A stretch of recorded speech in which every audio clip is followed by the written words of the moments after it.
Coach, what did you see on the Gavin Cash? I guess the foul or fair call down the line. Oh, I mean, my angle's not any good. He hit it good. He thought it was worth a shot. Just seeing if maybe it was clearly one way or the other. It was clearly foul. That was the second one that he really got on tonight. Just what's he kind of struggling, like I talked about the other day, but getting two really good swings from midnight. What did you see from him, just process-wise? So this week he's worked really hard, as he always does. I do think not having a midweek game allowed him to go back and do some things that he's done. It's helped him be successful and give himself a little more margin for error. Kind of an uncharacteristic start from Mace today. Just want to get your thoughts on what you saw out there from him and how the pen kind of picked him up. Yeah, I don't know about. Mason just looked like he just didn't have real good command, really, of like one inning it'd be the fastball, next inning it'd be the breaking ball, and he did compete through it and give us however many pitches, 3 2/3, and he did compete through it, so he's to be commended for that. We're going to need him, to be better.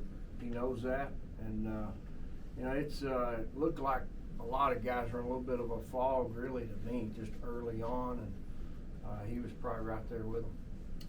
Vu obviously coming up big at the end right there. What did you see in that at bat from him? He battled and got a pitch in the middle of the plate, and luckily he got over the guy. He hit it hard. Guy made a good attempt at it, but he put a good at bat together. He put a bunch of good ones together tonight. I think he put at least 3 together. Tim, considering the long foul ball by Cash, obviously it's a letdown when it's not a home run. How did you feel just about the way you guys responded almost immediately after that with the winning rally? Yeah, I hadn't even really thought about the ball. It was foul. Really didn't think twice about it.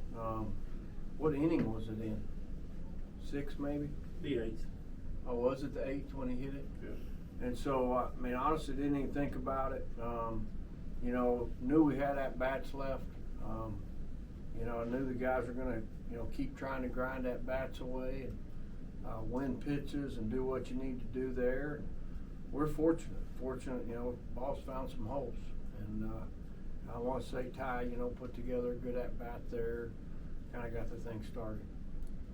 You mentioned Ty. Just what does it say about a hitter to, I guess, come in an unexpected moment and put up 3 hits in 3 RBIs? Yeah, he's a good hitter, and it's hard to not write his name in the lineup every day, and didn't today. And really, we're fortunate that we didn't, because anytime you lose your 3-hole hitter, you need somebody to step in there, and that's the one guy that has done that. That's on our roster, and so.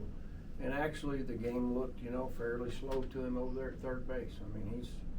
He made a play we probably hadn't been making on the pop-up bunt. He positioning was good. I thought he did a great job over there. I think this is the first time he's played the field since last year.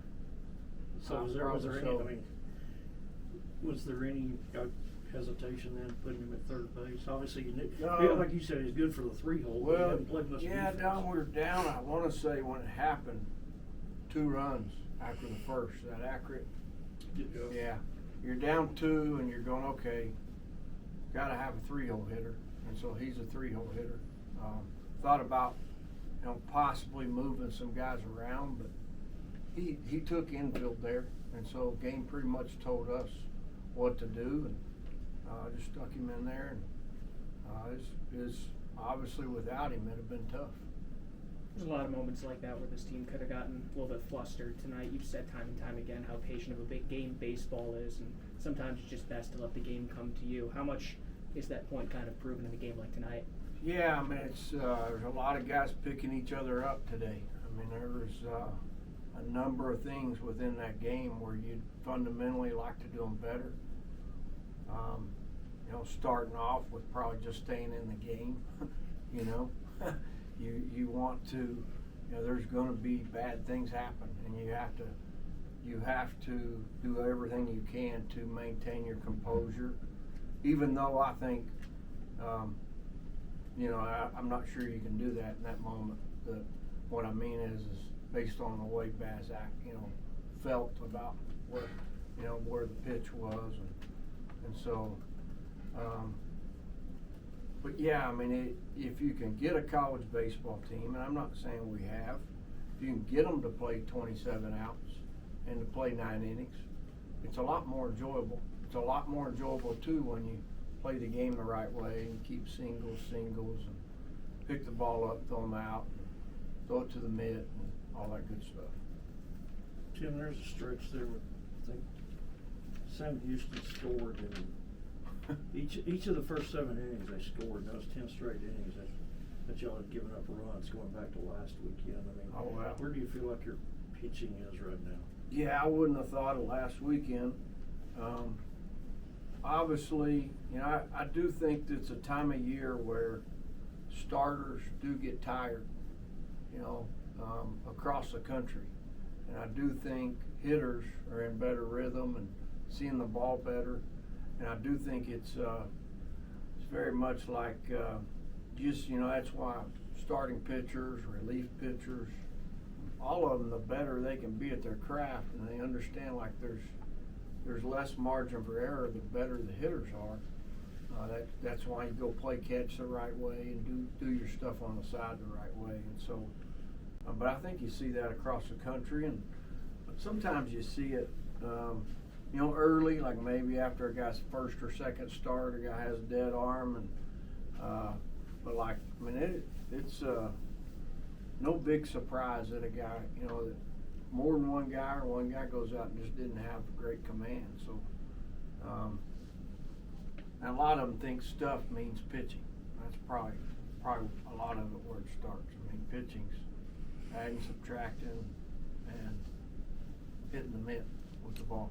But you said, and I can't remember, a month or so ago, you said, you know, there's only so many Brandon Birdsels and Morris and Monteverdes out there. Is this team, with the struggles that it's had on the mound, is going to have to outscore people a lot of? No, I don't. I think again, I think Molina's throwing the ball good. I think they're all, again, like he had an off night tonight. Parrish is throwing the ball good.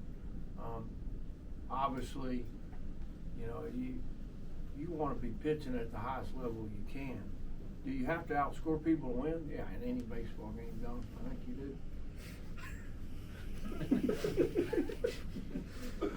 1-0.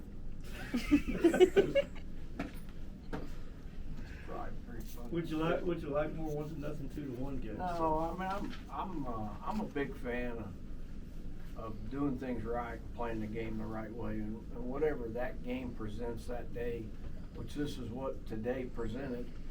Big fan of it, and at the same time, big fan of a 2-1 game. So, but within the game, within those 27 outs on both sides, you want to try to do the right thing, and you know, whatever that means, you know, in that moment.